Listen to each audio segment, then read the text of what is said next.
Howdy folks, and welcome back to another episode of Mingles with Jingles, starting as usual with Wanker of the Week. And the first contender is this utter idiot in the VK4502B behind Kemin's STI, here on the front lines at the top of the hill on Himmelsdorf. Now, it is very easy to overreact at what you perceive as intentional blocking from the tank behind you. It's very easy for the tank behind you to not actually realise what he's doing if he's particularly careless. If it happens once, perhaps the guy's just zoomed into sniper mode, he doesn't realise that you are actually in front of him. If it happens twice, that's just careless. If it happens 3 times, he's definitely got it in for you.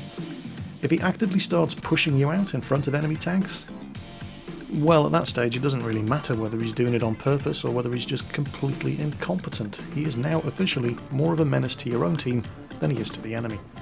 22,000 games played, and he still sucks. Our next submission comes courtesy of Deldrin here on Arctic in his Object 416. He's rushed up early in the game to get some sneaky shots in from this sniping position, but as soon as the tank destroyers arrive, he vacates the position for them. Unfortunately, one of the tank destroyers is an arsehole.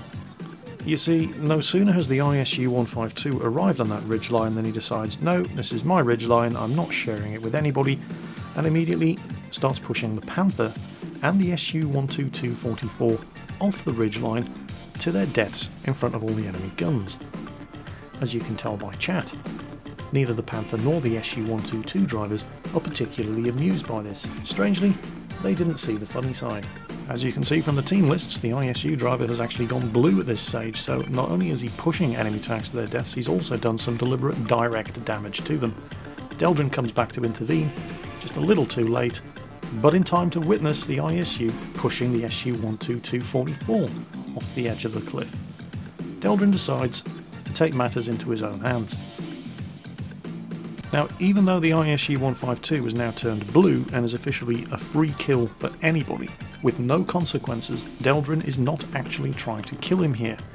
What Deldrin's trying to do is piss this guy off enough that he turns his gun on Deldrin as well, thereby earning himself a free one-way ticket to the sin bin and an instant ban from World of Tanks. But this guy hasn't actually been banned yet. He's blue.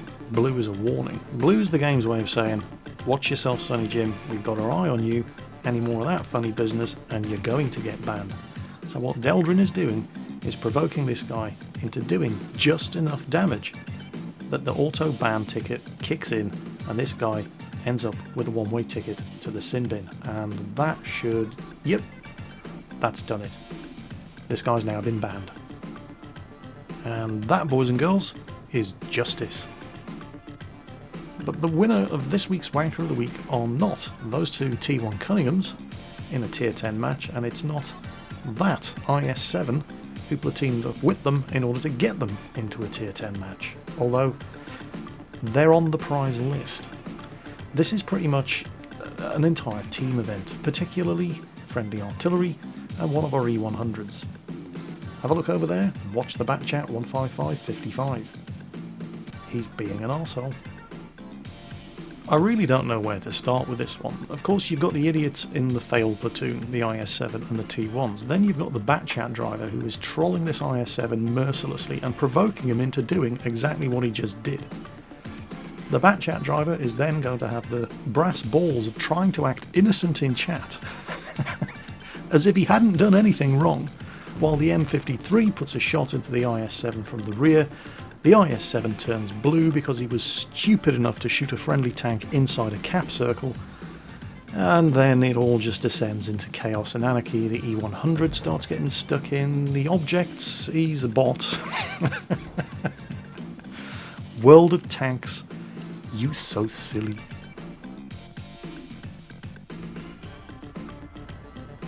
Oh, I can't watch the rest, it's just too depressing. Let's get on with Mingles with Jingles instead. You know, for once I don't actually have anything planned to talk about. Oh crap, that means I've actually got to answer some of your questions. Alright, so from last week's Mingles with Jingles, let's find something interesting to talk about. This is a good one, actually. This is from Evan Prescott, and it's to do with user-created skins in War Thunder.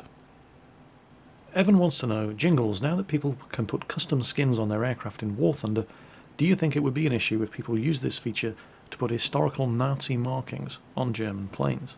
Good question. Glad you asked. Right, first things first. The custom user-created skins for aircraft, and presumably also for tanks in War Thunder, are client-side only. What that means is, it's only the person who installed them who can see them. So you could put whatever clown skin you wanted on your P-51 Mustang, you'd be the only person who could see it. Now, when it comes to putting historical Nazi markings on German tanks and aircraft, and by this I presume you mean the swastika that was on the tail fin of every Luftwaffe aircraft, or the authentic SS division markings on certain SS division German tanks. That's obviously a different matter. I don't have problem number one with it, and I don't really care if that makes me unpopular. I'm all for historical authenticity, and it did piss me off when I noticed this black cross on the tail of my Ju-87 way back when I first installed War Thunder. I thought, what the hell is that supposed to be? But of course I realised the reason why straight away. You cannot put a swastika in a computer game and expect to sell that game in Germany, and possibly also France and Austria. I'm not entirely sure, but it's definitely verboten in Germany unless it's for educational or historic purposes, and computer games don't fall into that category. Putting a swastika on anything is a big bad in Germany. And that's of course why you don't get swastikas on anything in any game, and why Wolfenstein 3D had to be redone before it could be sold in Germany. If it was even sold in Germany at all. It may well not have been.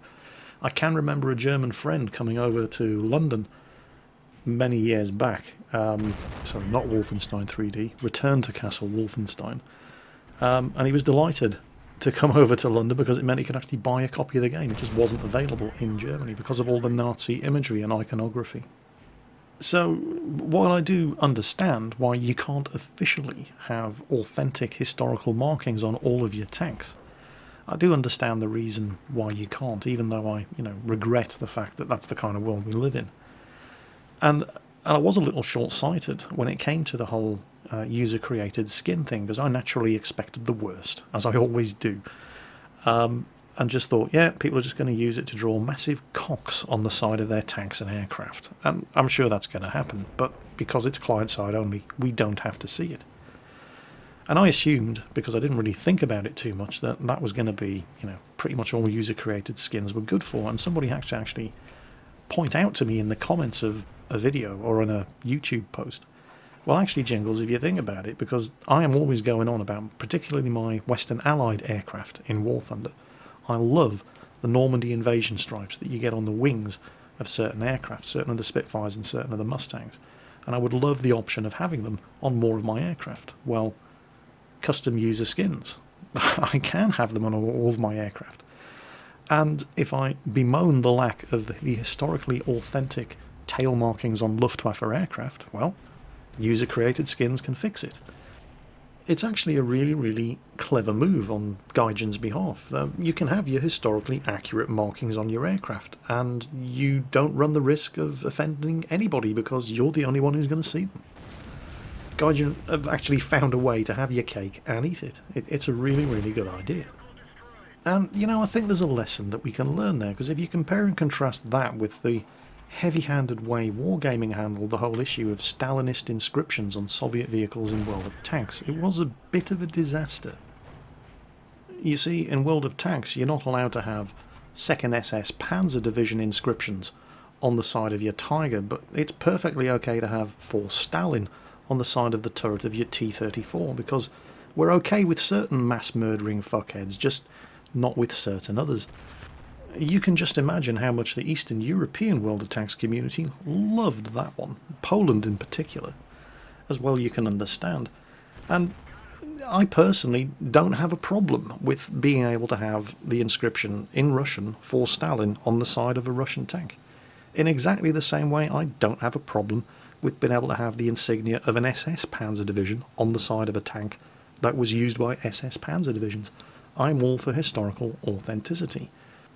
Where the problem arises for me is when a gaming company, like Wargaming, starts making the decision that this mass-murdering scumbag was bad, and so we're not allowed to have anything in our game that reminds you of him. But this mass-murdering shithead, well, we're okay with him. So yeah, you can have his name on the side of your tanks, if you want. The next question comes from Ferruccio629, and he wants to know, Jingles, what's the chances of actually getting your comment picked to be answered on Mingles with Jingles? He's been commenting on just about every episode of Mingles with Jingles since it started over a year ago. Well, Ferruccio, the average episode of Mingles with Jingles has anything between 1,000 and 1,500 comments, and I answer, at best, 4 or 5 of them, so you do the maths. Although in your case, it's actually 100%. Congratulations. The next question comes from, well, too many people to list, and it's to do with Star Citizen. A lot of people are getting very, very impatient for me to put another Star Citizen video up. Jingles, when are you going to show us another Star Citizen video? Well, you know, if Star Citizen gives me something new to show you, I will show it to you. But there are only so many times I can put a video up of me walking around a shiny hangar, gushing and getting all excited over the shiny spaceships before, well, you know, it's same shit, different day, basically. Yeah, it's been months since I did a Star Citizen video. That's because it's been months since Star Citizen did anything new. They unveiled the dogfighting module, or at least a demo of the dogfighting module, at the PAX East convention. But that was a couple of weeks ago, and still, no sign of the dogfighting module. They're currently selling arena passes for $5 a head to get access to the dogfighting module. Don't panic. If you already have bought a package that grants you alpha access to the game, you do not need to buy the dogfighting arena pass. It's included with alpha access. And so, yeah, it's going to be coming soon. When? I don't know. I mean, when is soon? If you're Roberts Space Industries. We were supposed to get the dogfighting module at Christmas. That's 5 months ago. We were supposed to get it right after PAX East. Well, that was weeks ago, so I don't know. You know, it'll be ready when it's ready. But when it is ready, of course, I'll be doing Star Citizen videos showing you the dogfighting module. And I'm very excited about it. I'm really anxious for them to get this thing out the door so I can actually get my hands on it and play it and show you guys what it's like. On a similar note, oh, I've forgotten the name of the game. It's late and I'm tired. Elite Dangerous. That is going into closed beta this month, and we're going to have a 200 cube light year area of space to mess around with in that. It's going to have most of the core game systems in place, so trading, bounty hunting, all of that good stuff, piracy, mining, resource extraction, I'm pretty sure is all going to be in there. And that's coming this month as well. So, you know, there's plenty to get excited about when it comes to the space combat genre. We just have to be patient just for a few more weeks. Next question comes from Curtis Stockman, and he wants to know, and this is quite an interesting question actually, Jingles, if World of Warplanes were to hypothetically be shut down due to a lack of income from a small player base, would I feel any responsibility for causing the game to have such a small player base? Well, first of all, I think you're dramatically overestimating the amount of influence I have on whether or not a game sells any copies. I mean, I'm not that big. and secondly, every time I've put a World of Warplanes video up, I have always said, give it a go. Try it out for yourself. I couldn't stand it. For whatever reason, you may like it. People buy Justin Bieber records. Somebody likes it. God knows why. There are all kinds of different tastes around. But let's just imagine for a moment that my influence is so great, even though it isn't, that I could single-handedly kill a game by giving it a bad review. Would I feel responsible for the death of a game? No, not at all. The people responsible for the death and poor sales of a shitty game are the people who wrote the shitty game. It's like holding the jury responsible for sending a mass murderer to prison, rather than holding the mass murderer responsible because he's the one who committed all the murders. There are plenty of great things in life that, despite good reviews, don't go anywhere, like the Firefly TV show. And there are plenty of shitty things in life that, despite shitty reviews, have amazing success, like the FIFA soccer games. But even if a review does have the potential to sink or swim anything, whether that be a TV show, a movie, or a computer game, as long as it's an honest, unbiased, and objective review, even if it comes to a negative conclusion, as long as it clearly explains why it's coming to that negative conclusion, which gives you the chance to weigh things up in your own mind and make your own mind up about whatever that product might be, then it's not the fault of the reviewer if that review then causes people to not buy that product. It's the fault of the product, because it's shit. So if World of Warplanes does eventually have the plug pulled, and I hope it doesn't, because it can only get better, it couldn't get much worse, it's not going to be my fault, or the fault of anybody who gave the game a negative review. It's going to be the fault of the developers, because they wrote a shitty game. Care Bear Commander, who has a fantastic name by the way, so well done for that. Care Bear Commander wants to know, what happened to the confrontation mode in World of Tanks? Well, it got removed.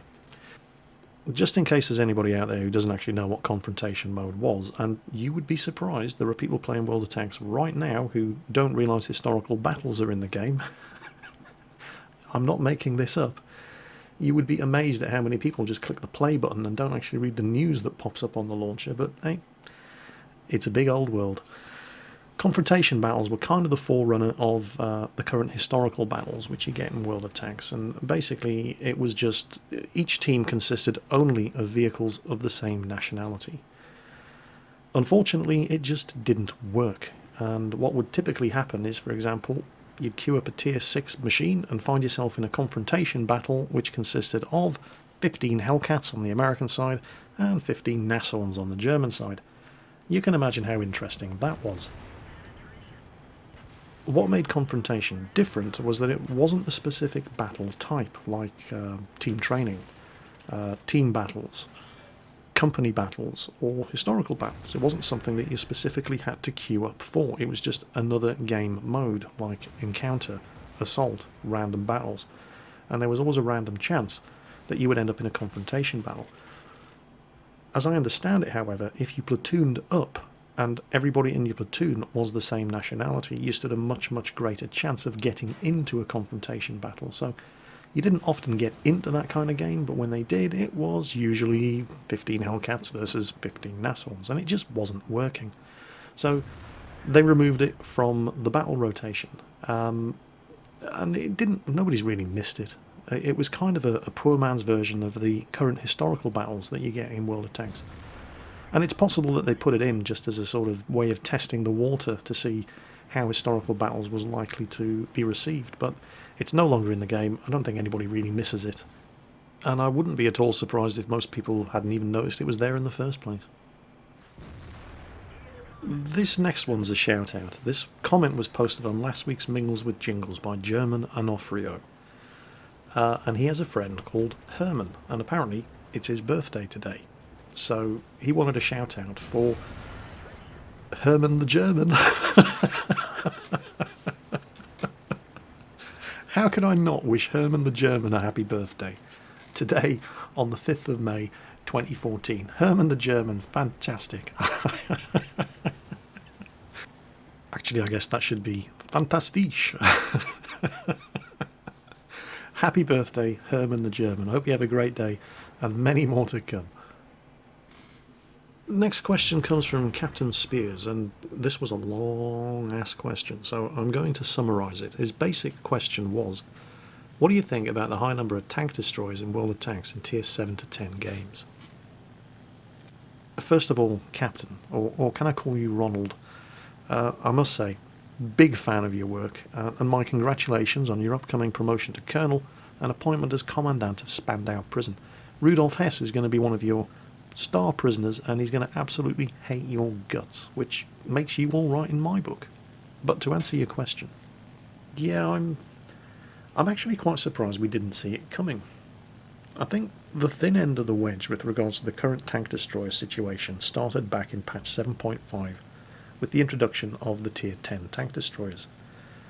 They were powerful machines. Most of them have been nerfed in one or more ways since they were introduced. Some of them haven't.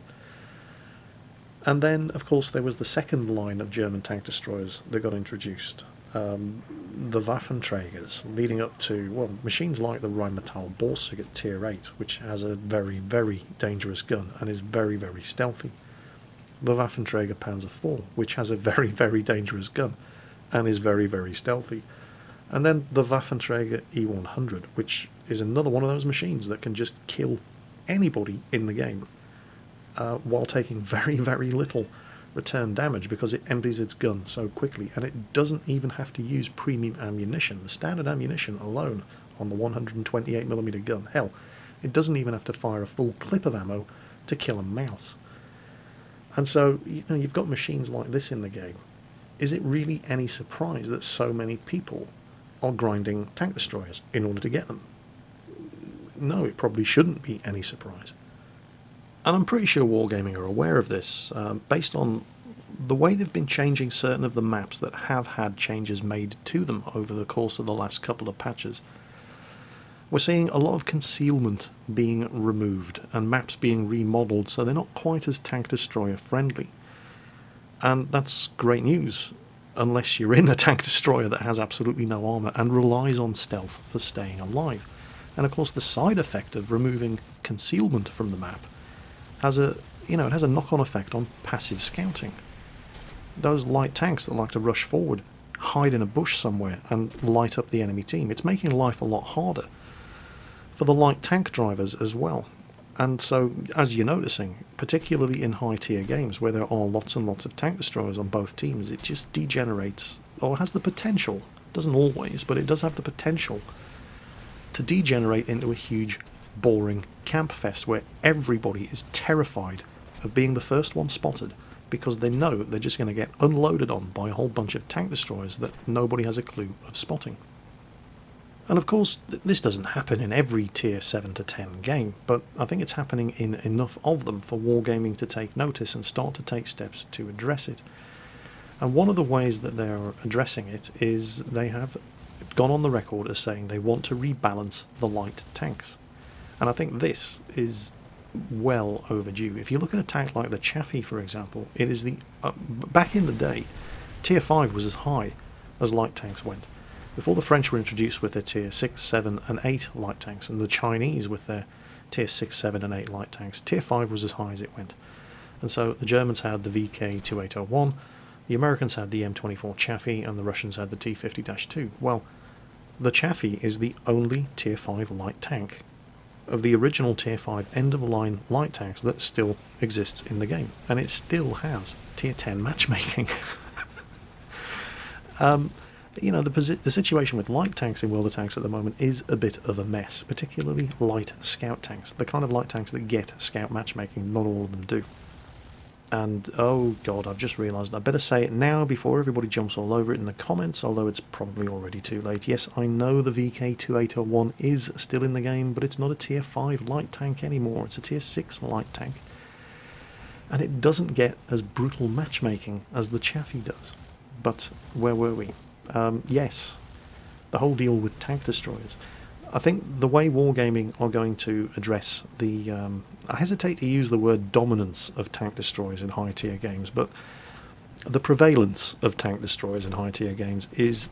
They're doing it in a number of ways. One, they're removing a lot of the concealment that currently exists on a lot of the maps in the game. The second thing that they have talked about doing, it hasn't happened yet, it's supposed to be coming in patch 9.1, we'll have to see, is removing the special camo bonus that tank destroyers get when firing through cover. Currently, if you are within 5 meters of a patch of concealment and you fire your gun, the concealment no longer works, and you will be spotted when you fire the gun, even though you're firing through cover, unless you're in a tank destroyer. Tank destroyers retain most of their camo bonus from the concealment when they're close to the concealment and they fire their gun through it. Well, they're looking at changing that and removing it in patch 9.1 as well. Now, taking that into account, as well as the removal of a lot of the concealment on a lot of the changes that have been made to the maps that are currently in the game, that's going to have one major instant effect. Tank destroyers are no longer going to be able to rely on their innate superior camo rating to get close to enemy tanks, in cover, fire, kill them, and still not be seen. They're going to have to rely on scouts, and that is where the whole rebalancing of the light tanks also comes in. To give Wargaming their credit, they're not just nerfing tank destroyers and saying, there you go, problem solved. They're looking at all of the implications, and they're trying to come up with a whole package deal, if you like, to fix the issue. And that, boys and girls, is all Uncle Jingles has time for this week. How many questions was that? 6. That's got to be a record. As always, folks, have fun playing. Whatever you're playing, take care on that battlefield, watch your 6, and I'll catch you next time.